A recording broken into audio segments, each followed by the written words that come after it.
All right. Hey. Welcome to Chatterday. My name is Dave underscore Loudon, and you're listening to the fourth episode of my podcast. Each week, I bring a different small streamer to talk about their channel and who they are as a person. I also like to look at this as a chance for you to be introduced to an awesome new streamer. If you're watching this live on Twitch TV/Dave underscore Loudon, stick around after the interview and watch us play a few hours of games. I think today we're going to be playing some Apex. Our guest today is Don Charlie. Don, how you doing, man? I am fantastic. Thanks for having me, Dave. Yeah, man, absolutely. Anytime. This guy, honestly, is like probably one of the better streamers I've seen in quite a while as far as stumbling across his channel. So make sure you give him a follow. I do really think he is going to be the next big thing. Like 100%. Wow. I do. Wow. I do.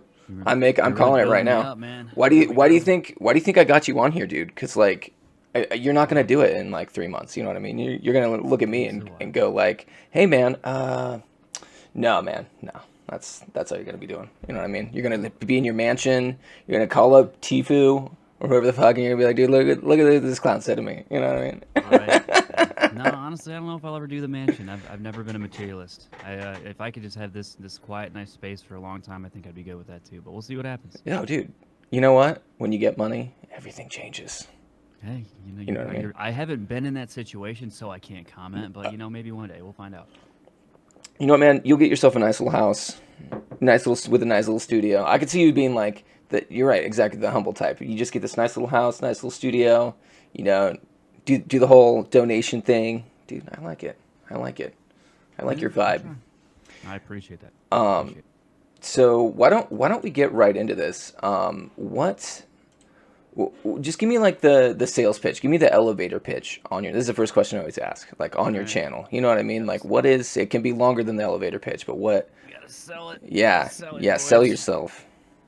There you go. Like my nice friend Dave here said, I'm Don Charlie. I started my stream roughly a year ago. We just hit our 1 year anniversary of the stream, which is very exciting. Nice.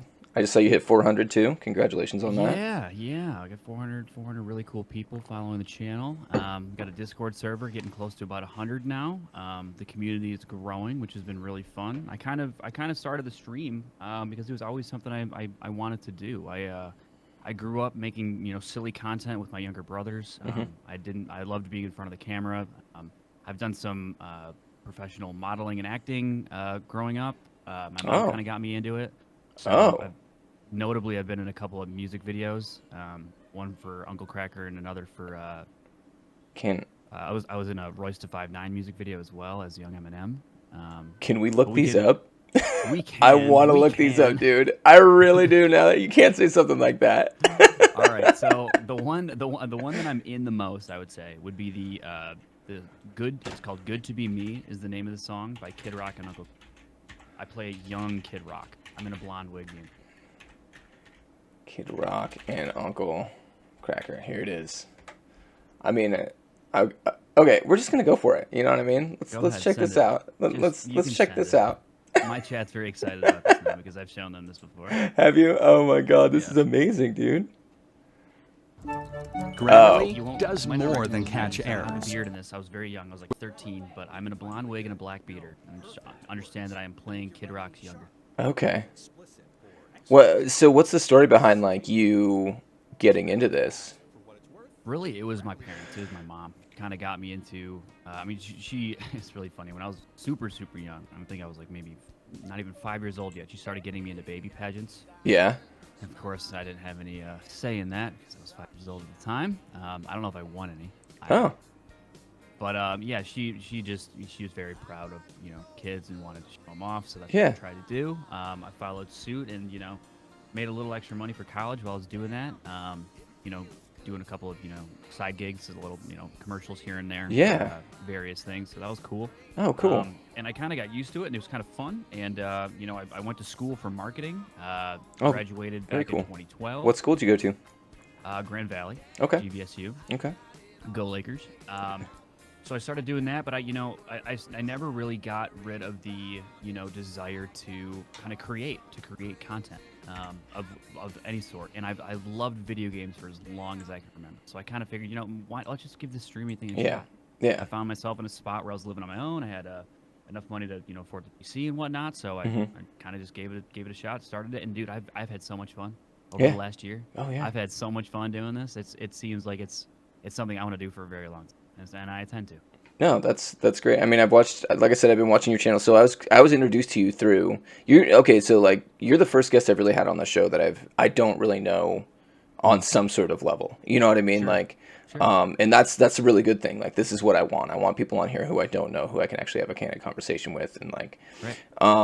But just watching you and watching your show, man, just you have everything just dialed in and put together so well. It's amazing, dude. Like. Some would call it perfectionism. So I just call it me being anal about not wanting things to go wrong. Well, and that just shows the benefits of your I think it's a lot of it has to do with your marketing degree, though, and the way that you're able to take the whole idea of selling yourself and that whole idea of you as a brand and you as a product and using that as a actual like using that and putting that into your stream. You know what I mean? And I see a lot of that in there. Yeah, if I'm a piece of produce, I would like to be the one that's not bruised when you're picking it up. Yeah, you know what I'm saying? absolutely. And trust me, dude, it's like you're looking through the potato bin or the avocado bin at the grocery store with Twitch. You know what I mean? Like, oh, absolutely. That's such a great comparison. Like, it's crazy how just how many people are out there and how easy it is for your channel to get washed over when it comes to like just the amount of streamers. I mean, a lot of people will come just watch games, you know what I mean? But there's so many people playing one game that it really takes something to stand out, make it different while you're playing that game, you know what I mean? For sure. So, I think Twitch might be a Twitch stat, it might be someone else's stat, not sure. But you have something like less than 30 seconds to capture somebody when they come across your channel if they're new. And if if your visuals aren't on point, they might leave you then. If your audio's not on point, they might leave you then. If your gameplay sucks, they might leave you then. Yeah. So if you can try and combine all of those and also have somewhat of a personality, you got a better shot at being, actually watched over somebody else for sure. Exactly. And honestly, like a part of that too is interaction. Like I hate it. I hate it when I'm sucked into a game. I don't have a ton of viewers at the time. I'm doing my thing, and then I look over and I see someone go, "Oh, hey," and I'm like, "How long ago did he say that?" You know what I mean? And you're just like, I just missed that connection, and and like, cause I'm honestly what you were saying, like everything's on point. I have a lot of things on point, but it's like if you don't have that connection when someone comes in and says, "Hey," they want to come talk to you. They want to interact with you. 100%. You'll have your occasional lurkers, right, who aren't super interested in interacting, but yeah, you're absolutely right. If somebody come across your channel, if they're brand new and they're gonna reach out and try and have a conversation with you, and you don't see the chat for a whole minute, you probably lost that guy. Yeah. For sure. Oh, 100%. I actually use something. It's an extension. It's called Chatty. Okay. It's helped me immensely as a streamer. Oh. It's basically this little app that dings a little noise when somebody chats in your chat. It's programmable. You can set it to a timer. I have it routed through my audio to where the stream doesn't hear it, but I do hear it through my headphones, so that's not bothering anybody else when it's dinging like crazy. But it's on a 10-second cooldown for me, and it actually really helps me, especially if I'm playing a game like Escape from Tarkov, which is my main game. When I'm super dialed in and super focused, that one it will distract you from everything else, especially your chat. So it's helpful. So anybody, new streamers watching, get Chatty. It's great. Chatty, awesome. No, that's great. Actually, honestly, I'm gonna go download that. And Chatty's not paying. Go to www.chatty.com and you can get. Yes, no, we are not being sponsored by Chatty. It is a free app. So. No, it's so funny. That's one of my favorite gigs is where like, oh yeah, you talk about a product too much and then they're sponsoring the show all of a sudden. You know what? Honestly, that is one of the best compliments you can receive, Dave. Is when you get somebody telling you that your content is sponsored, because you know what happens when someone's content's being sponsored? They're being paid. Do that. Yeah. So the company thinks that they're valuable, which means that someone else thinks that you're valuable. That's saying that you're getting paid for something. That's a compliment, man. That's awesome. I love getting that one. Dude, your vibes, dude. Your vibes are just like hitting me, and you're like you spin everything into this positive like ball, dude, and I fucking love it. That's just I try to live my life that way. I did not always live my life this way, and it can get tiring after a while. You got to spin it positively, even if you have to force it sometimes. You got to do it. Oh yeah, well, and especially on stream. I'm not gonna lie. Like, if you're negative on stream, if you start off your stream in a bad mood, or you get in a bad mood during your stream, just stop. Just stop right there, because you're gonna lose people. People are gonna stumble upon your channel and not want to come back. So like, this is just, unless it's your thing, where you're like, okay, Right, my channel exactly. is like, I'm the negative There's toxic guy. streamers out there for sure. Uh, Yep. That's a whole different thing. But like, just stop if you're in a bad mood, because no one wants to see that shit. I've learned that over time, really fast too. Like, You gotta understand too. It's like the way that you are on stream is the type of person you're gonna attract into your stream. So if you're trying to build a community that's full of a bunch of toxic Andes who all want to play Rust and DM everybody that you see, then that's the type of person you're gonna bring in if you're gonna act that way. But if you want a positive community that are gonna support other people, who are gonna be nice, who are gonna be nice to you in chat and not constantly insulting you in chat, you're gonna have to be what you want to bring in.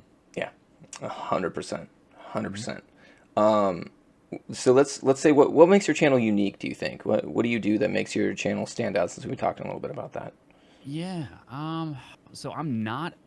I'm in terms of gameplay, I am an extremely average player. I'm pretty with most games, So I think I'm right on a level with a lot of people where I'm just your everyday run of the mill, middle of the road. Maybe sometimes on occasion better skill than others in certain games if I've grinded those games long enough. I think what makes my channel a little bit different is I do everything I possibly can to like foster genuine connections with my chat and with people who come in. Because the way I see it, man, is like, yes, they're text on screen. They have unique usernames, but these are people with lives, with things about them that make them unique, and they're looking for a place to share those pieces of themselves with somebody else, and potentially find a community that wants to celebrate those things too. And I really do value others in the chat if they're willing to spend I call it their time bucks. You're gonna spend your time bucks, a non-refundable resource with me, just hanging out with me. I'm gonna do everything I possibly can to make sure that you feel as though your time's being valued. Oh yeah, I'm 100%. here for you. I want to be here for other people in the chat. So I think that's what I'm kind of about at my core, outside of the gaming and the being an absolute goofball. So Dude, that's awesome. That's awesome. Like, and so often we take advantage of that. Like, oh, it's like you don't step back and look at, like, I don't know. Sometimes I see people with those attitudes. They're like, man, I had a bad stream today. It's like, well, what's going on? What was your average views? Oh, like 7. I was like, bro, that's 7 people. That's 7 people who stopped their day and hung out with you. Like, how is that a bad stream? You know what I mean? Like, no, exactly. And people, I hear this all the time. We get a lot of people talking about view counts, right? I don't have a view counter on my OBS. I don't have it on there on purpose. And the reason for that, and this is great advice for anybody starting up who's dealing with 0 to 1 viewers, or even 0 to 5 viewers, whatever it have you, right?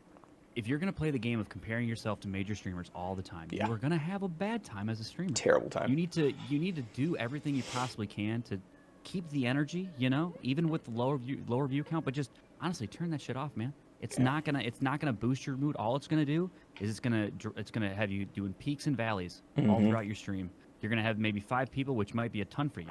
On one day, for maybe 5 minutes, your energy is gonna be super high during that time, and then when it goes back down to 0, you're gonna be a lump. You're not gonna be fun, and anyone new who comes across your channel is not gonna want to stay. Yeah. So just turn that shit off, man. And just try and have as much fun as possible, no matter with how many people are watching.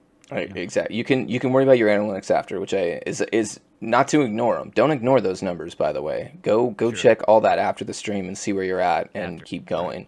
But he's absolutely right. Like, don't sweat it during your stream. I do have my stream counter on, but I think I'm one of those rare exceptions where I do that. I do try and, like, I don't care who's in my stream. Like, if it's as long as you can one keep person. That mentality. Yeah. It takes a little bit of mental energy to keep yourself out of the constantly checking the view count. Oh, yeah. I've fallen into that trap. That's how I started.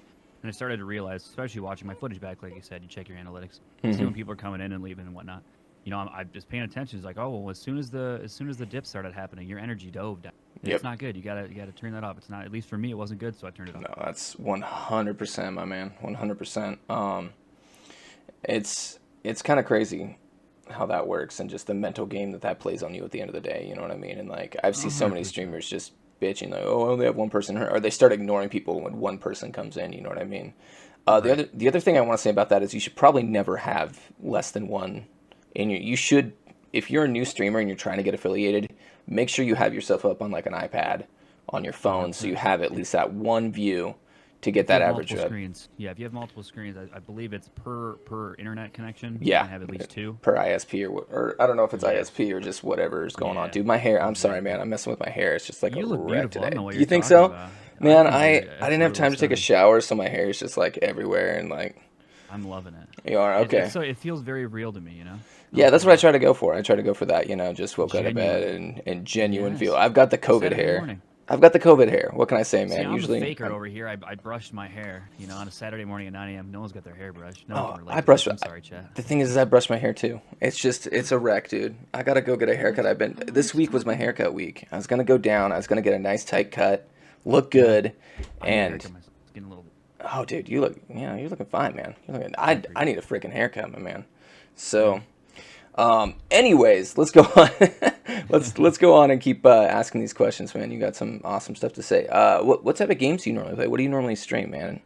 So it's interesting, right? I'll kind of take you back into my gaming history, right? I started out on the fantasy MMO side of things. I played World of Warcraft for a good 6 years of my life. Awesome. If I had to tell you how many total days in terms of hours I put into that game, it would be, more than I probably want to say out loud. But yeah. I kind of made a transition from that into more FPS style games, and I think I've kind of stayed there ever since I moved into Overwatch because it was kind of a cool segue between, fantasy type games into more of a shooter type realm. Absolutely.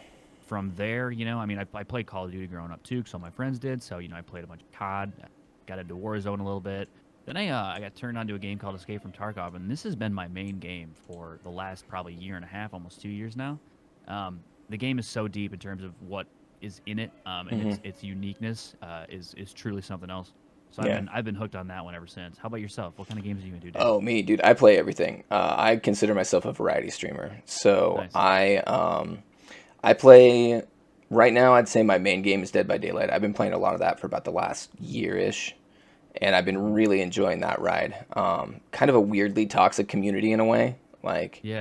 Explain this game to me, Dave. Explain this game, because I have tons of friends who always tell me, "Don, you gotta give this game a shot. You gotta talk. It's like competitive. It's really competitive." Yeah, absolutely. Tell me about it. Tell me about this game. So Dead by Daylight basically is an asymmetrical game. So you have one killer and you have 4 survivors. You can choose whether you want to be a killer. It's not like you go in a lobby and they assign you, which is usually annoying in a game to me when they do that. I like choice. Yeah, so you can choose to be. So there's the killer queue and then there's the survivor queue, and then they match those two up, which has its benefits and its not its benefits, because basically sometimes if you're a survivor, you end up waiting in a queue for a killer to come in, because there's usually not as many killers as there are survivors in that game.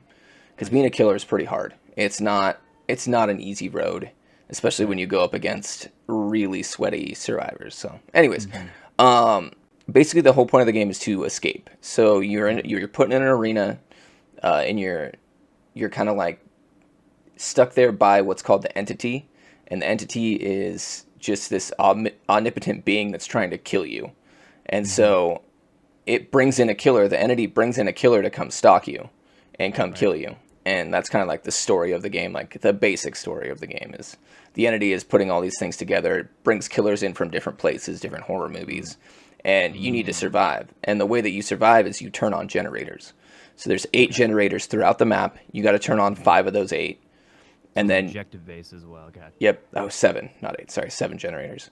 So yeah, it's objective based. You got to turn on the 5 of the 7 generators, and then you've got to get out through the door. There's also other ways to escape. They have a hatch, which is like, depending on how many people are left on the map and how many generators you have on, the hatch will spawn. And if you bring in a key, which is an item you can bring in with you, you can unlock that hatch and get out. Otherwise, so is it kind of like, is it like teamwork based? Is there a lot of teamwork involved in this? Okay. Huge teamwork. And if you don't have a team going in, usually the easier kills when you're a killer is a team that's not together and chatting. But there's a lot of teams out there that have it figured out and have strategies like ways to body block the killer. There's usually, like, if you're running with a good team, you'll usually have a couple gen jockeys, which are people that are just doing gens. Gen jockeys? Yeah, they call them gen jockeys. There's 2 of them. Usually a good team will have 2 of them working together on gens so that you can pump them out a lot quicker. Then you have 2 other people who usually are trying to run the killer and keep them away from these people who are doing the gens. And so you have to do this thing. So the killer is a lot faster than the survivor. So the way that the survivors are able to elude the killer is through looping, is what they call it. And so you need to be jumping through windows. You need to be bringing him around different objects.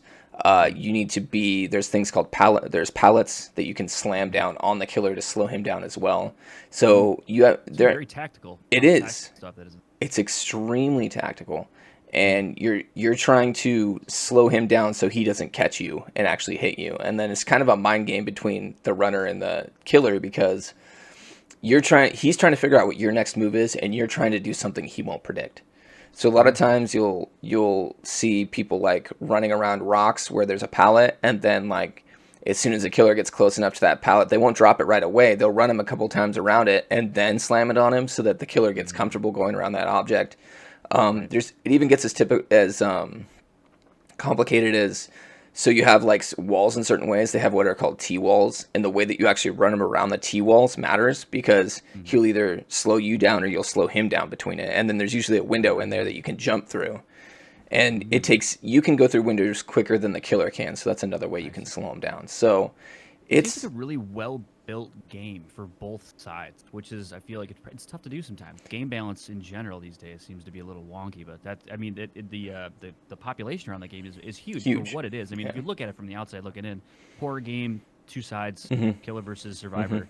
It's not a lot of killing. There's not a lot of first-person shooter type elements. Whereas like there's a lot of very, very popular games have this, but this community is still very dedicated to this game. So it must be good. First off, there is a lot of killing.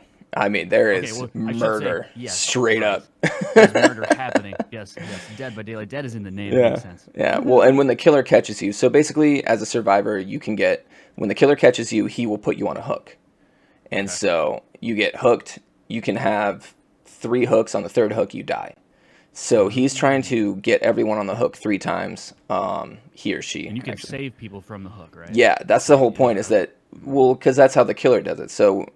So when he hooks someone, that means that there's someone else not working on a gen that has to come. So as a killer, your number one job is to distract the survivors enough that they can't even work on gens.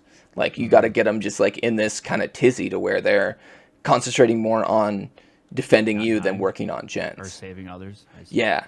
And there, you can be on the hook for a certain amount of time, but if you're on it too long, then you go down in phase. So like, let's say you get hooked and no one comes and saves you for like 3 minutes. I forget what the time is. Then you actually go down a phase and you can only get hooked one more time. So they've got to get you off that hook in a certain amount of time. But that still gives the other people time. So let's say I get hooked like towards the beginning of the match and there's 3 other people working on gens. Sometimes I'll just be like, dude, don't come get me. Finish those 3 gens. Right. Or what you can. And then come and grab me before I get into my second phase where I will only have 1 more hook. It sounds like it takes a little bit of knowledge and learning before you can really be, a good group of players. And I'm sure there's instances where newer players really drag down the experienced bros. It's really a tough one to get into. It's got a steep learning curve. The outside of the game, it's super basic game from the outside, where you're just like, okay, get on 5 gens and get out. That's the gist of the game. If you're a killer, kill the 4 people. But then you run into all the nuances, and there's also perks that you can put on to help you with some of these things, like some of the more popular perks when you're like a survivor. There's depth to this game. Huge depth. I love games like that, so I'm thinking about making some more content around Rocket League in general. I actually really enjoy Rocket League. I find it very fun and competitive. One of the things I was going to talk about in some of this content I'm going to create is that it's difficult to have a game, right, like Rocket League, where the entry point for anybody is so easy for people to kind of come in at such a low skill level. Yeah. You can have fun and be absolute dumpster at the game. Yeah. Right? Yep. But the skill cap is and the skill ceiling is so high, and that's why the professional scene is what it is as well. It's one of the last bastions, if you will, of competitive esports, in my opinion, where it's completely balanced. And people are still learning how to do really insane stuff. Yeah. So those types of games right there, where there's an entry point where it makes sense for people to start, and it's not too overly complicated, and then there's that super high skill ceiling. Those types of games, man, those are the ones that, and that's why I don't even know when Rocket League came out, but it feels like it was forever. 15, 16, somewhere in there. Yeah, it's 5-6 years now. And it started out as a non-free-to-play game, and they transitioned to the free-to-play model, which I have. Don't even get me started on that, because I think that is the best thing that any game can do that's in that situation. 100%. They always make more money. Their player base went from 100,000 congruent to 1 million when they did that. Sure. So I think transitions like that, yeah, yes, great. I have a problem with the certain larger companies, Activision, who start out in this regard, right? I love it. And don't necessarily optimize their games around player experience and more so getting them to spend money on cosmetics. But Yeah. Well, but so here's I don't have a problem with that because it's cosmetics. It's not like they're telling you, oh, pay to play. You know what I mean? Like, come buy this. I mean, yeah, people love the cosmetics. Here's my question. Here's my Okay. question. All right. If you're say you're that business head, the monetization head on the decision factor on Sure. whether you're going to make somebody spend $60 or even $40, go even cheaper on a game versus having it free to play and going the cosmetics. In my opinion, this makes the most sense logically to me. If I can say the vast majority, the higher percentage of players who are going to play this game to a certain extent, right? And if that group of players are going to spend more than $60 over the course of their lifetime playing this game, obviously it makes more sense to go to the free to play route, right? Free to play route. What I don't think this does any justice to is the competitive of these types of games. I think Call of Duty, in general, has given up on the competitive scene, and they have focused all of their efforts around monetization. And because when you do have that free-to-play model, your player base is much larger, like you said. 100%. You're 100% going to have way more people who have access to the game, Mm-hmm. which by itself, amazing. I think that's an amazing thing. I think it gives the players who can't afford a $60 game the opportunity to play with their friends. Absolutely. Fantastic, right? Fantastic. You know who else loves that, though, is Xbox, who charges you a monthly subscription fee.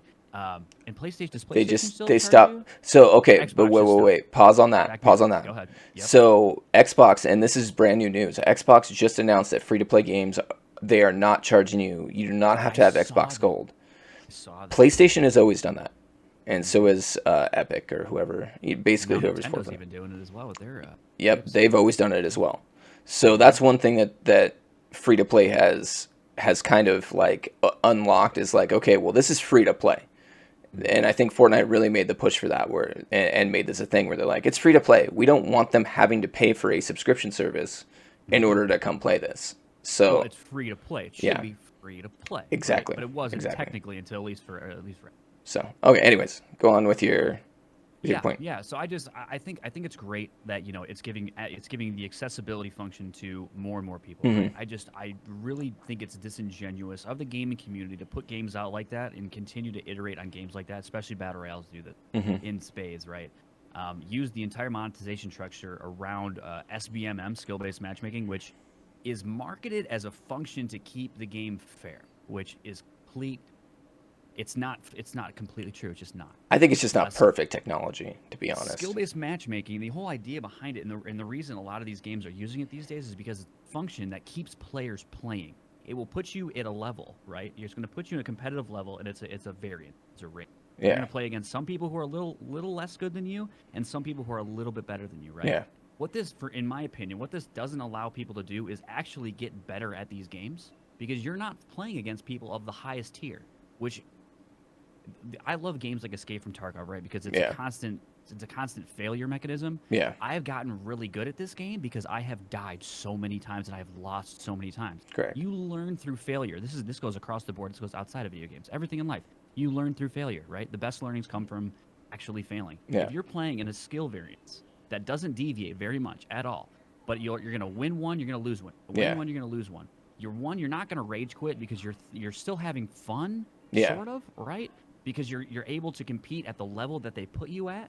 The issue is, though, the game becomes so whitewashed and so watered down after a while that people would be more apt to spend money on buying a hack, a speed hack, a wall hack, a aim hack, right? So that they can find themselves finally climbing out of this stupid tier that they're stuck in, as opposed to a model where the game, you're going to pay for it. They're going to spend tons of money on anti-cheats, so that the actual competitive experience is holistic and it's not affected by that. Yeah. But it's when it's a money model, right? When it's a money model, when they're after trying to get people to stay on the game as long as they can, because people who play the game longer are more likely to spend money on cosmetics. This is statistically proven. Yeah. It makes more sense for a giant corporation like Activision to run the game that way. And for me, someone who grew up on competitive COD and competitive gaming, I've appreciated that so much because the player's experience always came first. I just don't see that out of Activision these days. I'm not seeing that. I don't know. Yeah, and I get that point completely, but I mean, won't you eventually kind of as you get better and start winning more and more, you should theoretically kind of raise your way out of that level and into the next one. Sure. So, Theoretically, I think it's just a slower climb, and the learning curve takes long in this. and it keeps you more in it. And it's funny because Dead by Daylight, that's one of the biggest problems they have. Is like their matchmaking is just they're going up against people who are way, just it's like an easy win, or you're going up against the sweats. You know what I mean? And it's I like, see. and So so you're saying that skill-based matchmaking in Dead by Daylight is more of it's not as tightly wound. It's a little no. looser. No, and they actually are going to more of a skill-based matchmaking here. That's part of their next big update. Is I see. they have been playing with that to more fine-tune it, and I kind of for me personally, I kind of see the opposite of that. I think yes, it will keep you engaged with the game longer, but it's really frustrating when, and I know this because of playing so much Dead by Daylight, when you have a night where you just do nothing but go against sweaty killers or sweaty survivors, and you're just sitting there and you're like, okay, when is this gonna end? Because it's not making me better, or maybe it is. I'm not sure. Maybe So it is pushing me to be better. I'll pose this question to you because I'm glad that you said that. I'll pose this question. So why do you think that Modern Warfare Warzone, why do you think there's not a competitive mode? There's Why do you think no there's competitive ranked mode system? in Warzone. There's no ranked system in Warzone. No. I don't play enough There's not Warzone to know that. That's insane. I have an idea. I have a hypothesis. What? I think it's because Please. it's because it's not going to make them as much money as if they kept it completely the way that it is. When you create a competitive system, you create the opportunity for people to actually be told that they're not as good as they think they are. Oh.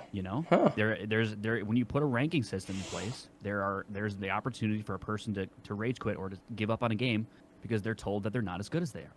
You put them in a system like Warzone's current system without a competitive mode, where everybody's put into the same types of lobbies, and there is this skill-based matchmaking that's sort of hidden and obscure and not ever talked about by Activision on purpose.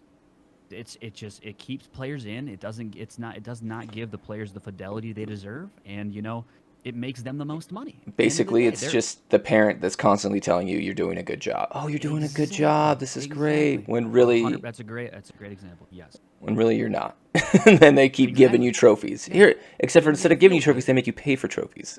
It's a slot machine type system these days, and it's 100. Oh God, yeah. Created right now, and 100%. I can't get behind that, man. I just feel like I play the way I grew up when I was playing video games, man. The competitive scene was always put at the top. It's the people who wanted to get really good at the game and were really passionate about the game came first, and it's not that way with some of these companies now. Oh no. Well, are you surprised though with Epic literally started this trend with the Battle Royale where it's like selling the cosmetics. People saw how much money they were making. They were making money to the point where they're just like, that giant engine we've been developing for years and years and professionals use it. You know what? Just have that thing for free. We don't even need to make money on this thing anymore. You know what I mean? Like, it's got to that point. Don't worry about it. You don't have to spend money on it. If I'm not going to put money into it to make it better, you got to spend money. We've got all these 12-year-olds just handing us their parents' cash, so we're not even worried about that. We're paying a group of designers to make really, really nice, cool-looking cosmetics, though. And we're going to pay for those. Dude, and that's the thing. And that's honestly, and that's one of my biggest gripes about Dead by Daylight is it's not a free-to-play game. Their entire model is set up like a free-to-play game. They they have the cosmetics in place. They have, when you buy the game, you literally get half the cast of characters, if not a third of the cast of characters, killers and survivors. Yeah, I don't like that.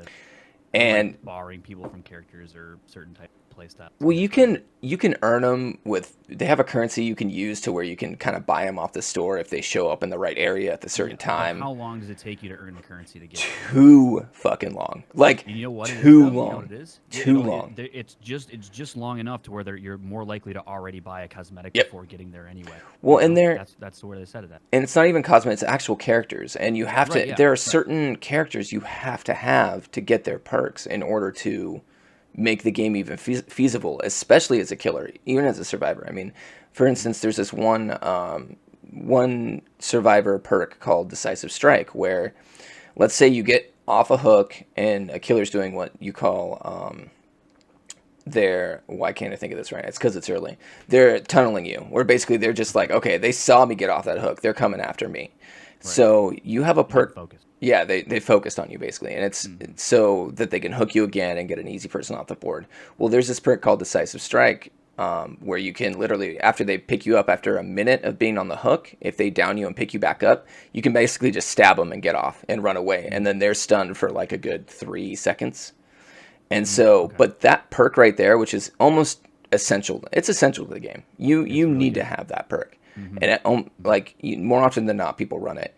If you don't have that perk, it's locked behind a paywall of like a character, Laurie Strode. Pay to win, man. Yeah. Pay to win. Well, yes and no. Yes and no. But so here's, if they were to, because you can still get those perks off of the store without, I mean, it's hard to do, and it has to come up at the right time, but you can still get a lot of these perks if you play it long enough to do that. But at the end of the day, if they were to make, I would have a far less problem with that if they were to make this game free to play. Give you the base run of killers, give you a base run of survivors, and then if you want to like just play the game without putting money in it, it's set up so that it'd be perfect like that. But for some reason, they're still charging you $30 for this game, and I don't understand that. Their player base, a lot of their problems are based on there's not enough killers or there's not enough survivors. That would all go away if they made the game free to play. That would fix that problem almost instantly. It's whatever their monetization team has worked out. I mean, what's funny is I come from a background of digital marketing, right? That's that's actually my field of expertise, right? That's cool. We use all kinds of statistical models to predict when you're going to open an email, when you're going to be on the next social media site. Yep. We have enough data to predict what it is that you're going to do to make really intelligent decisions to make the most money for the company that, whatever company I might be working for. They do the same thing within gaming. They know 100%. That say that they're going to put the threshold to buy one of those characters, say, right, in Dead by Daylight, at just the amount of time that is going to be palatable for players to actually work towards and without quitting the game or without, getting upset about it. Yeah. They're going to get you to buy in on that first character, and they're going to now have that permanence and how long it took you to buy that character in your head. You now know that. Yeah. You know what's going to be required to do that again. Yeah. And then in your brain, you're going to most likely make the decision, no, I'm not doing that again. I'm just going to buy it. Yeah, exactly. I've worked this hard. I put this much time in. I'm just going to spend the money now. Yep. They know exactly what those pain points, those pressure points are, right? Yep. And they just they're going to hit that button. And exactly. And I'm sure with Dead by Daylight, it might be an accessibility thing. It might be the community. It might be something else. But I'm sure they've thrown the idea across the table. Why not go free to play? Throw all the money behind the cosmetics. Is this going to make us the most money? I'm sure they've worked out in some way that it still makes sense for them to have the game cost some money. Oh, I guarantee it. Make them more money. I guarantee it. And I think that their player base is dedicated enough and willing to spend that money on certain things, including cosmetics. And their cosmetics are expensive. It's like $10 for a skin or whatever. And I'm like, bro, like even their packs for like expansion packs are like $8. Right. So it's kind of interesting how they're having you spend more money to make your character look like this or that, and then just to get a whole new character, it's only $8. So it's their monetization is so weird, and I know that exactly what you're talking about is going on. Like they have some guy back there and some nerd with a calculator, like, well, if you charge $9 for this, you'll get X, and if you charge $8 for this, you'll get X. But X people will buy it, so you'll get exactly X. what us nerds talk like. Yeah, no, behind the curtain. No. Well, that's how you get hired. That's the first. Charlie, what's your nerd voice? Can you say that? How do you look with a calculator in your hand? You know what I mean? That's. You gotta get all gremlin like you're, oh my God, crime or doing something. That's so nefarious. You're hired. You're hired. Get this man a desk and a real calculator. Right. How to get a marketing job, everybody. Yeah, dude. Oh my God, that's just across the board, outside of gaming and everywhere, man. You just got to expect that you're getting duped to some degree. Just make sure that whenever you're making a purchasing decision, you're getting the value that you exactly. Just try and look for value these days. You're never gonna get a deal. There's no such thing, guys. I'm sorry to tell you. Think of it like this. There's no such thing as a deal, man. Well, think of it like this, and you brought up the perfect point. Am I gonna spend $60 on this? Like, more or less than $60 on this game. You know what I mean? Like, if you're spending more than $60 on stuff, you're probably getting duped. That's that threshold.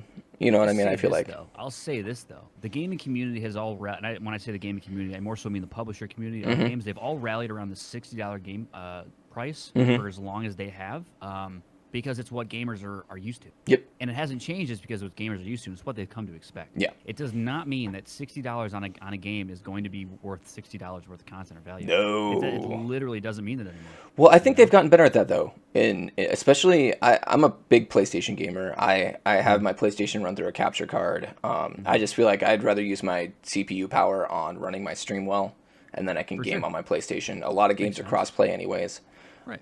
So it makes the most sense to me to, instead of running like 2 PCs, which would be really expensive to get the graphics I would with the PlayStation, I just run the PlayStation, and then, well, I got a PS5, so it makes sense. I just run that, and then I run everything else through my my computer. But I don't know, man. Like, I totally forgot the point I was trying to make. Oh, we were talking about $60 yeah. model and how it's gotten a little bit better. Yeah. So, but Sony has really gotten a lot better about that, where they'll, like, take for instance Miles Morales, one of their big launch titles for the PlayStation 5 was only $40 at launch, because they recognized the content in that game wasn't worth 60.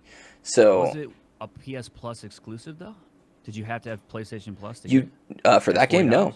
No, Oh. no. The game was just itself was $40, just because Nice. they realized it was basically a glorified expansion pack. They used the same map from the first game, and so sorts. yeah, they reskinned it pretty well, and it looked a lot different. But at the end of the day, it was the same map, and so they recognize. I think they're starting to recognize value for games within games, especially. I think Sony's is particularly good at that.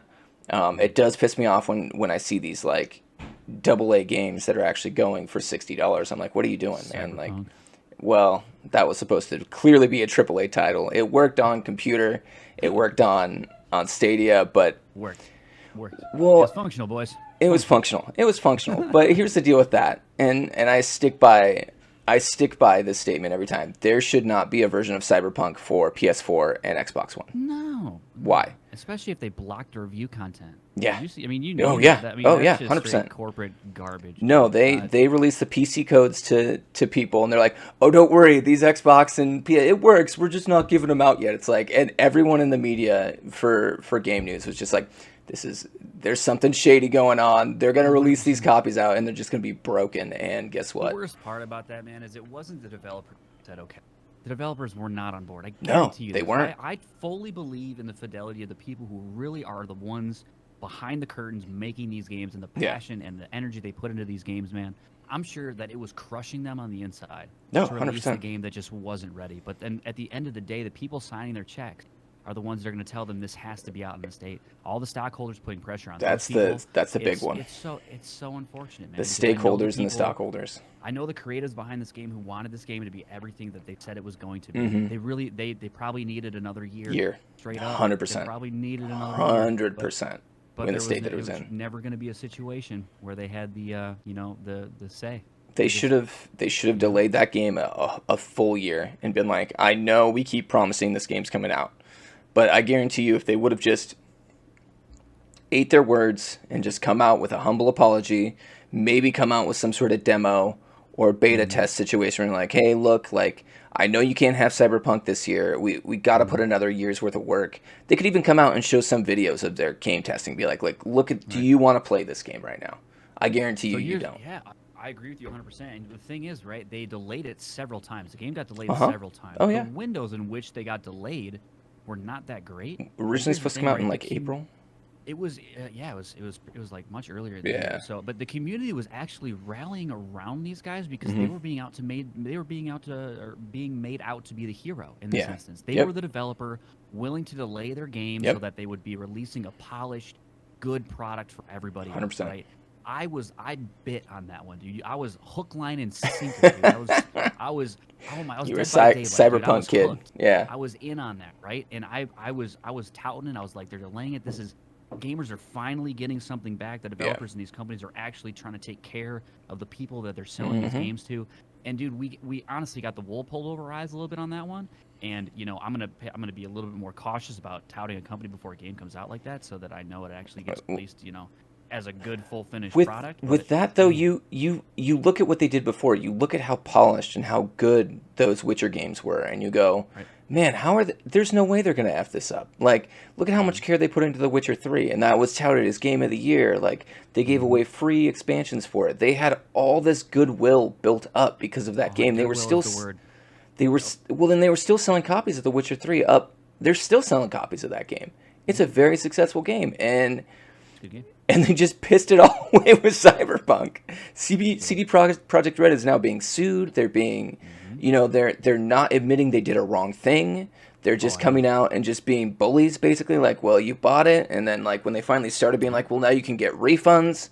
They like, basically pulled it off the stores, dude. They pulled it out of the PS store and the Xbox store for a bit too, I believe. Well, and they even said like, oh, you can get a full refund. Just go to the stores. Just go to Xbox. Just go to PlayStation. And their PlayStation and Xbox were like, the resellers. and that's the thing. And they were like, PlayStation and Xbox were like, wait a minute, guys. Like, we never agreed to this. We're delivering the content here. We're not liable. That was really shady. I didn't like that at all. But man, I agree with you. The words you said there was goodwill. I truly believe companies, especially game developers and companies like that, the ones that are gonna actually win out moving forward are gonna be the ones who actually have some goodwill behind the products that they're trying to sell. 100%. So this is one of the reasons I am a huge proponent of Escape from Tarkov, and I always will be. This game has been out for several years. Somebody in my chat, please remind me how long ago Escape from Tarkov released on beta for people to play. Must have been about a year. It's been several, I think. The alpha was forever ago. But anyway, this game has always been a buy-in model. It's never been a free-to-play thing, right? You have to, at the very least, pay $40 for the base game. Yeah. There are no additional cosmetic purchases in the game. There's no additional pay-to-win structures around the game outside of the fact that you can upgrade the game from the $40 version all the way up until the it's like a $145 version of the game. It's called Edge of Darkness Edition. Basically what it does is it gives you a larger stash, so when you get stuff out of the raids, you can put it in your stash, and it requires less organization, so it's a little less of a headache in the beginning. Also gives you a bigger, it's called a save container, so you can take more stuff out of a raid even if you die. So it's a little pay to win, but not necessarily. It's really more of like a pay to progress a little faster. Yeah. So there you can make your... I actually have the $140 version. I bought the highest tier. Can you upgrade to that? I played that game. Yes, I did. I've played this game for over 1,200 hours. Oh wow. So I feel no remorse in spending all of that money on it. I feel like I got that value and then more, and then that value in spades. Yeah. And at no point have I ever felt like this game was trying to, well, kind of bend me over a table in a way, because the developers are, one, super responsive to the community. Yep. They're always willing to share what is going on with the project, what the steps are taking to make their game better. Yeah. Huge for me. Transparency from developers is paramount to what game developers should be focusing on right now. You need to talk to your community. You need to let them know what's going on. 100%. And don't make them feel as though you're just using them as a cow, like Activision. Yeah, absolutely. On top of that, this game was a development project from, it's really a passion project from the developers. They love their game. And the developers, the lead developers, are actually the spokespeople for this game. Yeah. It's not some corporation spinning marketing at other people. It's Who made that game? Code. Battle State Games. Okay. And it's just, they don't have a publisher or anything, it's just them? Yeah, it's just them. Wow. It's just them. Yeah, wow. It's the success of the game is massive at this point. Absolutely. It's huge right now. It's crazy. It's not even a fully released game, it's a beta game. Yeah. But that's just the thing, man, like you were talking about free will and goodwill. It's if you can just be honest with people, just show some honesty, show some fidelity to the people who are trying to back your product, trying to back your career. Yep. If you can do that, you're gonna grow a community, and it's gonna be a loyal one. It's Yep. gonna be ones that are gonna go to bat for you. Yep. And that's the issue I think Activision has right now. It's got so many people just upset and annoyed with them. I mean, at the very least, gamers who really care about gaming, they're still gonna sell this game to uninformed young people. Yeah. They're gonna win all day long with young people. And that's how they're making all their money right now, right? It's the 10-year-old who's screaming at their mom because they want to play with. They want to play it, the latest thing. Yeah, absolutely. And they make it a pop culture thing instead of actually making it a good game. Oh, for sure. And that, I mean, just to bring it all around, I mean, this basically brings it full circle. But yeah, that's why a lot of those corporations are just losing touch with that. And I think a lot of these smaller developers are realizing that they have these opportunities within that to actually engage their audiences, as long as they're not, being basically greedy. I mean, right. And the people will spend their money on a game that they believe in, on developers that they believe in. They'll spend more money with you. They really will. But you have to get that trust. If you don't have that trust, I mean, Activision and these big publishers like Call of Duty, they have the namesake, they have all of that, Yeah. The marketing budget is the big one. And the marketing budget too. They've had these communities built for over 10 years. They already have that. They don't have to worry about it. If you're a new game developer, you got to build that trust for 100%. You can't screw people over early. You're never going to win. Well, that's what I thought was so interesting about what we're going to play later, Apex, is that it's somewhere in the middle, because Respawn has enough autonomy from EA. Sometimes you see EA's greed kind of seeping in with some of their moves, but for the most part, EA is just like, Respawn, you guys are doing something right. We're just going to kind of not touch you and let you do your thing. And that's what I found that's what kind of draws me to Apex over some of those other Battle Royale games like, Fortnite or Modern Warfare Warzone. It's just, it finds that nice balance between being it is a corporate game. You can tell it's a corporate game, but it still does things right enough that it's kind of built that base and that community of trust that you're talking about. Right. That they also have a competitive scene too. Like there's a competitive exactly, element in Apex. 100%. They're trying to do right by both groups, the casuals and the Yep. switch, trying to do right and basically kind of keep them separate in a way. Yeah. So you're not constantly getting walked all over. No, in yeah. instances. Yeah, you're not just getting. I don't know what the hacking situation's like in Apex. I don't really play that. Maybe you could talk. What's that hacking software? It's got like the little bear on it. Fuck, I can't remember the name of it. It's all kinds of different. It's got like a little blue bear on it, and it's like anti-hack software. I can't remember what it is, but it actually works pretty well. I'm actually surprised at how few hackers I come across in that game. Well, that's great. Honestly, I haven't seen many complaints about Apex. Well, Dead by Daylight uses the same software, and they have pretty minimal hackers as well. So it's pretty cool how, I mean, the software's out there to keep these hackers away. I purposely think games like Warzone that have huge hacking problems, they just don't care as long as you're paying for the game.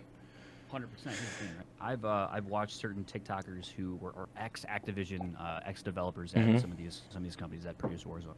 They've talked about this, and they tell you that it's not going to make them their. So let me back. If there's any decision ever going to be made at a company the size of Activision that has games like Warzone and Call of Duty, what's first going to happen is the developers going to raise a flag. They're going to say there's an issue. There's a lot of people on the forums saying that there's a bug. There's this. There's that. It's cheating. Blah blah blah.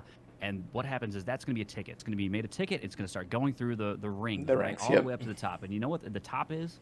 The top is the monetization team. Yep. And they're gonna look at it from the lens of, is this going to make us more money, or is this not going to make us more money? Yep. And I guarantee you, every time the hacking issue gets raised to the top, monetization team looks at it and says, well, if we do implement this anti-cheat, it's going to remove X amount of player base. Yep. And that X amount of player base is worth this amount of money. Yep. So this doesn't make sense from a monetary standpoint, so it's not going to get fixed. I'm sorry. And then what's going to happen is they're going to send that issue back down to the developers. They're going to say, you need to fix this, but you also need to do it in a way that's going to continue to make us more money. Yeah. And if it's not going to make us more money, you're not going to go anywhere in this company. You're not going to go up in the company at all. So the developers are put in this awful spot where they have to disregard the fidelity of their game, disregard the integrity of it.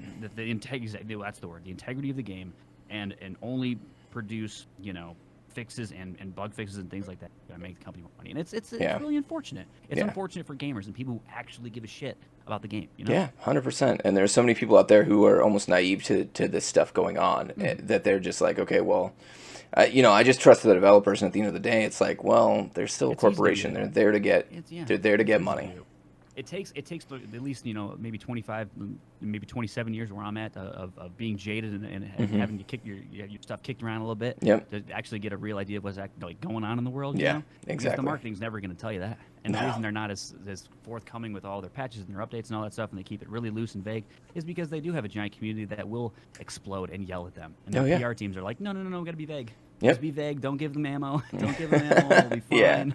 Dude, and they say, oh, we're fixing it. That's their favorite thing to say. It's like, oh, don't worry, we're fixing it. We're working on it. Yeah, real hard. Because honestly, they could probably push those patches out in a week or two if they really wanted to. If they have the resources, the manpower, they have all these. It's not.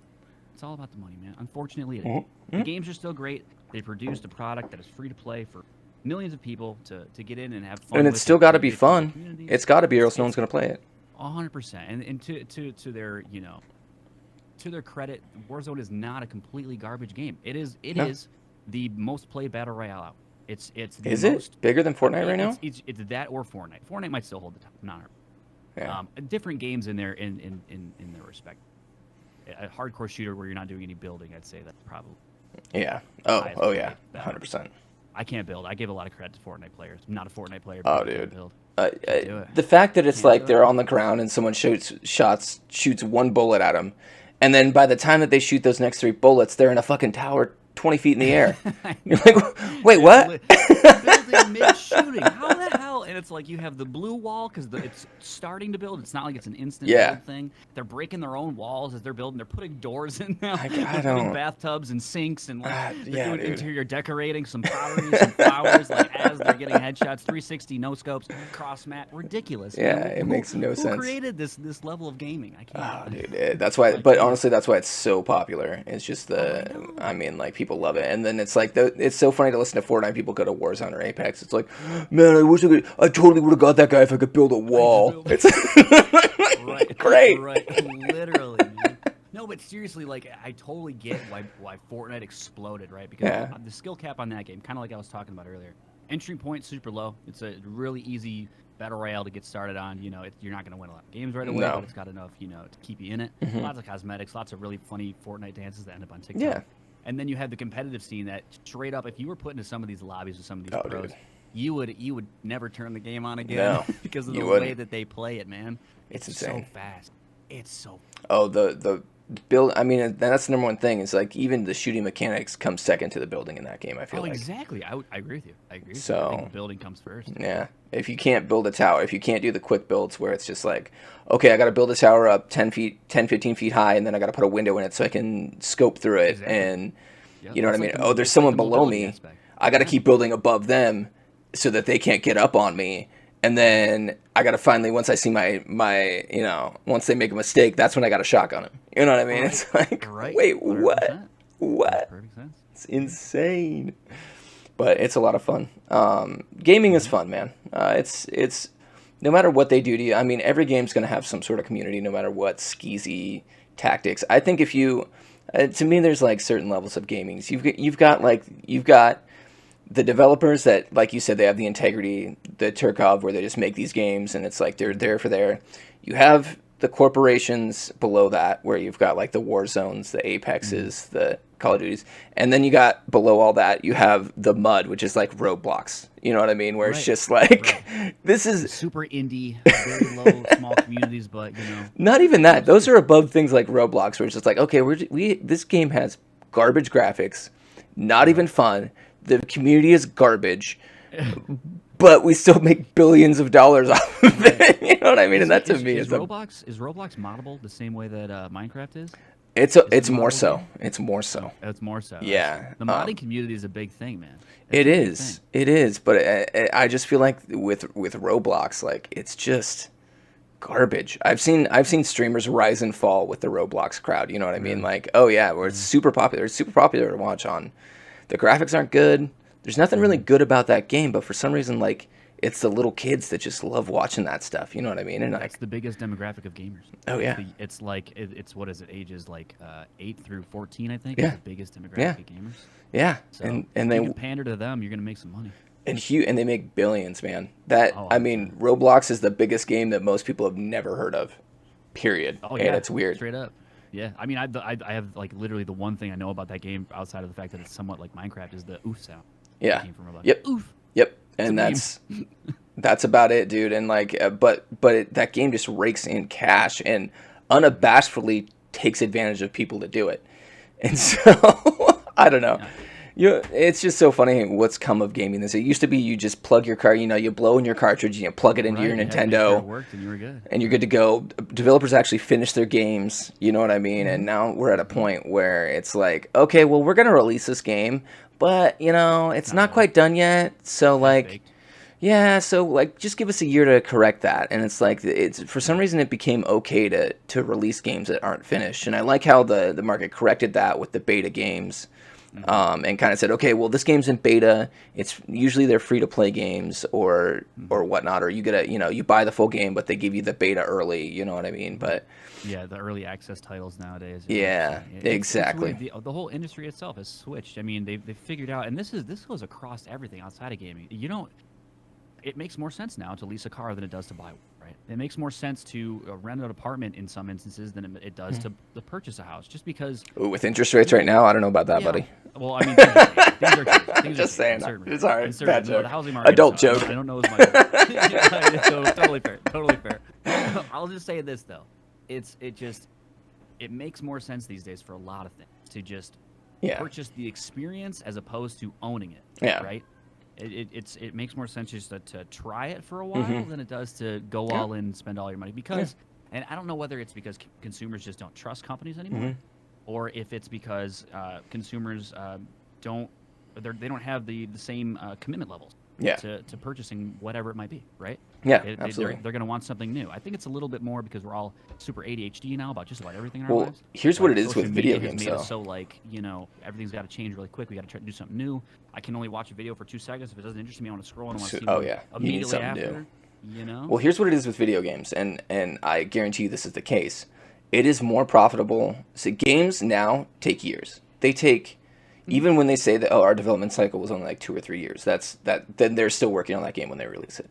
Like, it makes more sense now. Games are so complex and so hard to build that once they get a playable version of that game together, it's more in their benefit to release that and say that we're going to be updating it than it is to keep it in development hell and just continue to lose money on it. So that's the word. Lose money on it, right? They want to test the market. Yeah. They want to look at Avengers. It's actually going to cost to make this game well. There you go. That's the best example of that right now, where they're like, okay, this game isn't quite ready, but we need to release it. Like, it's definitely playable, but it's not quite to the point where we want it, and we'll just release it anyways, and then we'll fix it later. And that's especially with all these. If you spend enough money on it, if it's bought enough, we'll fix it later. Yeah, Otherwise, and that's the thing. Look at Anthem. Right? Look at Anthem. Same thing with that, where it's like, okay, this game did not make enough money, and EA and BioWare are, especially EA, is if they've got a stinker on their hand, they're not afraid to move on for it. Dying on the table, they're pulling the plug. And they make all these grand plans. They show you these charts. You know how many people are working on Anthem actively at BioWare? Probably like 5. You know what I mean? Like, they're never fixing that game. They're moving on. Very much so, and I think I have the same feeling that the same thing is going to happen with Avengers. Although I'm looking at Avengers now, and they're at least trying. They're at least trying to activate some of these. They have the Clint Barton coming out, and they have a bunch of stuff coming out for that. But the market value behind the Avengers and Marvel in general is there. Yeah, there's enough people with interest. I think that they know they could have something that could make them a lot of money, so they're not just going to throw it out. Well, and I think they were in a unique situation with that game where they're like, okay, we have the PS4 and Xbox One with combined 150 million player base on that. We want to release this game on that console before the new consoles come out, because then it's going to have to go to a next-gen release and then this and that. And I think that they saw an opportunity there with like, okay, we'll do last gen. We'll do the best way we can with them, kind of get people in, make that our beta testing. And then once we have our official like PlayStation 5, Xbox Series X release, that's when we're going to like release the big guns and make people buy it again, basically. Or I guess they'll probably just upgrade people to it if they've already bought into it. But it makes the most sense from their perspective. Yeah. So I think that game is going to get good. I think that game probably should have spent another year in the oven. I think it's another one of those situations where probably they just should have held it for PS5, Xbox Series X, put the resources that they put into the PS4 versions into the newer versions to make it better. They look at the player base split on these consoles as well, right? I mean, hugely. I don't know what the statistic is now for like PS4 owners versus PS5 owners. It's massively weighted. 110 PS4 is out in the wild right now. 110 million. Exactly. So I mean, the majority of the player base and the majority of the buying power exists on the older console. So for the foreseeable, probably next couple of years, in my opinion, there's probably going to be maybe about another year. They're gonna still try and make them backward compatible. And people are still going nuts. Even for the Xbox Series X, people are still going nuts for that, and that's the less popular console. Right. I mean, and PS5s, forget it.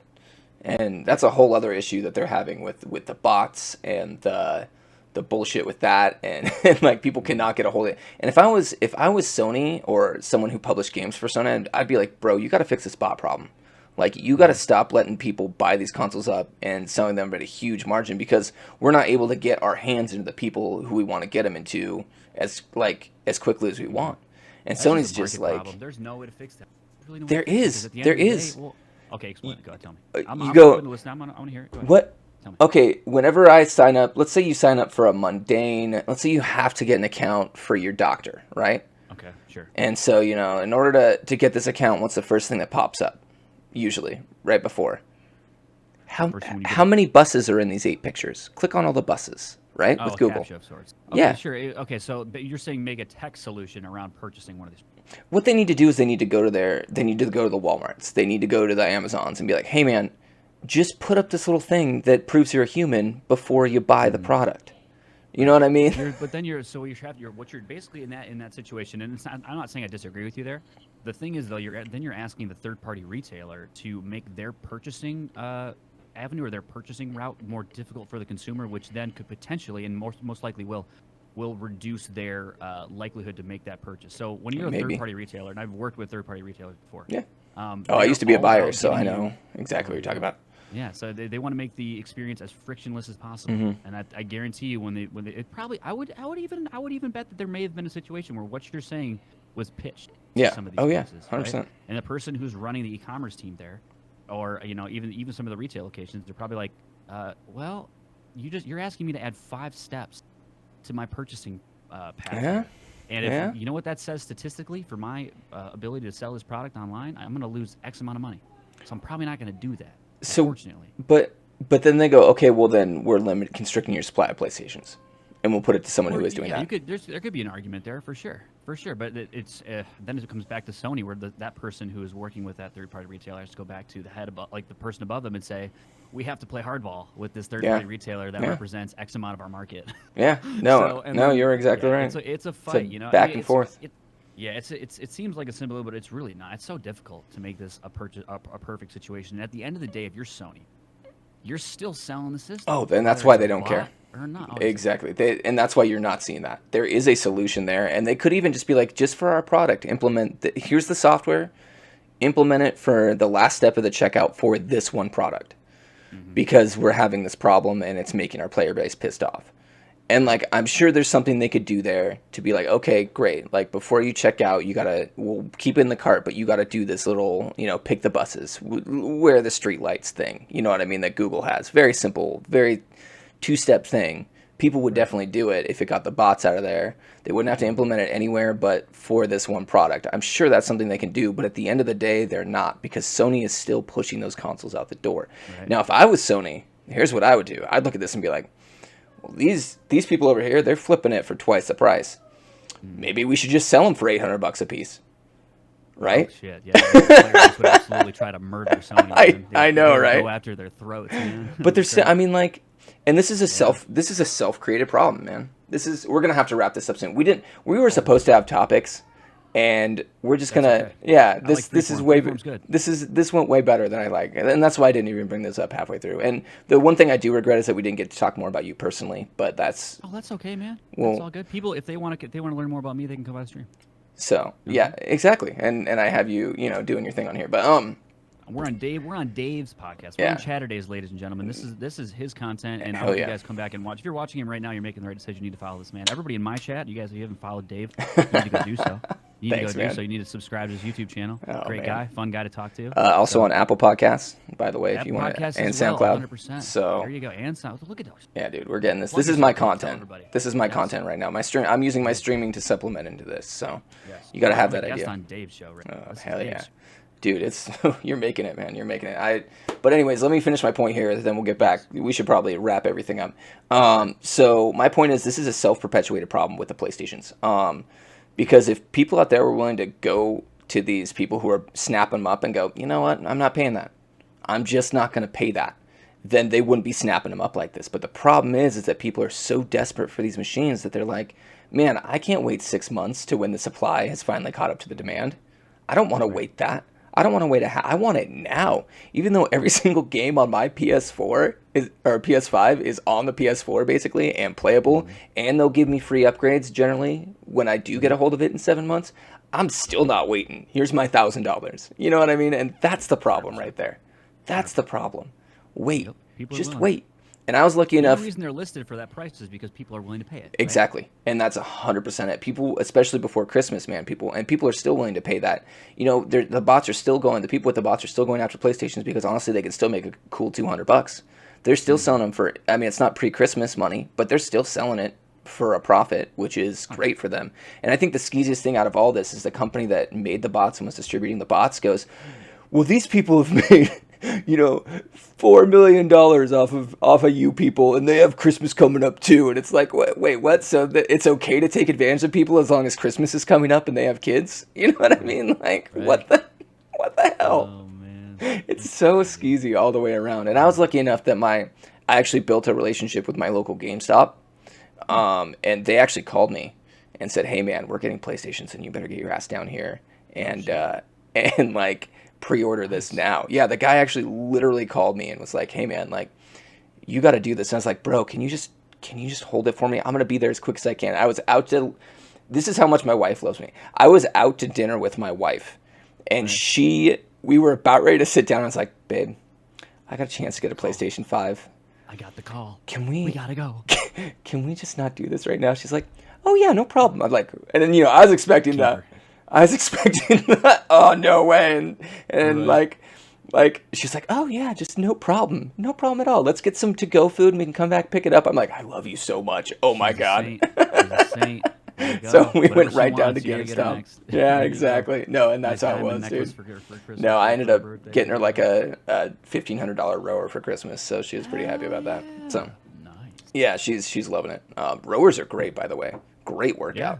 Oh, well, Fantastic. I've tried them, dude. They're hard. Yeah, You spend 2 minutes on that thing, you're dying. Yeah, it's great. I've been enjoying it too. So, okay, so let's wrap up this conversation a little bit.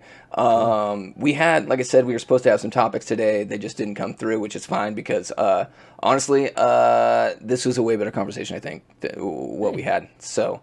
100%. I love freeform stuff. It's Yeah, this went really well. So, dude, I just want to thank you all for watching this week's episode of Chatterday. I want to thank our guest, Don Charlie. Can you tell us a little bit about your schedule and just a little bit about when you're live and stuff like that? I'll do a quick little plug here. Yeah, So, absolutely. I guys, I stream all kinds of games, mainly Escape from Tarkov, a little bit of Rocket League, and a couple of other things. Again, my name's Don Charlie. I stream Tuesday, Thursday, Saturday, Sunday, 7 p.m. Eastern time. If you want to come out and hang out with the awesome community, we're here for you. Pretty soon, within the next couple of months, the other thing we got coming up, I'm planning currently a 36-hour charity stream in support of the American Foundation for Suicide Prevention. As everybody knows, this whole COVID scenario has been absolutely detrimental to millions of people's mental health. This is one of the toughest times to be a human being stuck inside. And I'm doing my best and doing my part, I think, and the community's going to help me with this to, give back and actually help some people who are seriously struggling in this awful time at the current moment. Well, and can I just want to add to that real quick, because honestly, like, that's super, super important. I've seen this impact firsthand. Back to my wife. I don't know why I keep going back this route, but she is a dance coach for our local high school dance team, and the kid, like the things that she hears from her teenagers breaks my heart, and it's all because they don't get that physical touch. They don't get that. They can't be around their friends. This mental illness affects teenage minds 200 times worse, 300 times worse than it does adults, and the adults are struggling. So you can't even imagine the impact on kids. So this is something that, honestly, like, this charity is something that actually, me personally, is a great thing, man. I really commend that. That's so super cool that you're doing that. I'd love to have Dave's, your community by when I do plan it. You guys got to keep popping into the channel. I don't have a date planned just yet. I'm really going to try and make it a very fun event. Cool. It's looking like probably either end of February, mid-March time is what I'm thinking. I'll reach out to you, Dave, so you can let people know if you'd like. Hey, I'll co-stream with you for a few minutes on it if you want. We'll be there for 36 hours. Yeah, let's do it. We'll plan something. We'll have to fill the content. We have to fill all of it. But yeah, so I think just in general, my community, if I want to sum it all up here, I would love this community to grow and make it more so not just about us. I want to make it about other people. I want to try and help some other people. That's really the end goal here. So if we can get to that, I'll be really happy. And I appreciate you guys watching me and Dave today. I think we're going to play some games. Yeah, we're going to play some games. We're going to take probably a short 5-minute break. I appreciate you giving me a chance to be on your podcast, man. It's a lot of fun. Oh, dude, yeah. No, you are, like I said, eventually we'll start recycling through people. Right now the whole goal is to get new people on. But yeah, we're definitely going to do something in the future. Let's get together and play some games sometime out, other than this. For sure. So, but yeah, I'm really excited to actually play this next 2-hour games with you. We're going to have a fun time. Neither of us, we're playing some Apex. I haven't played in a while, and he's never really played it, from what I understand. I'm garbage. Garbage. We're both going to be garbage together. I've been messing with it with some buddies, but I'm not. I mean, it'll be fun. It'll be a good time. We'll do our best. We'll build some walls. Wait, wrong game. All right. So if you missed some of the episode, you can find it on YouTube. If you don't have time to watch the video, I got you covered. Just type Chatterday into Apple Podcasts or SoundClouds, and you can listen to it there in your car, in your free time while you're streaming. Just put it on in the background when you're streaming, guys. That's fine too. Make sure you like and subscribe it, though. I hope you all have an awesome day. Please stick around for some Apex action with me and Don Charlie. Thank you so much for watching, and have a great Chatterday. Enjoy.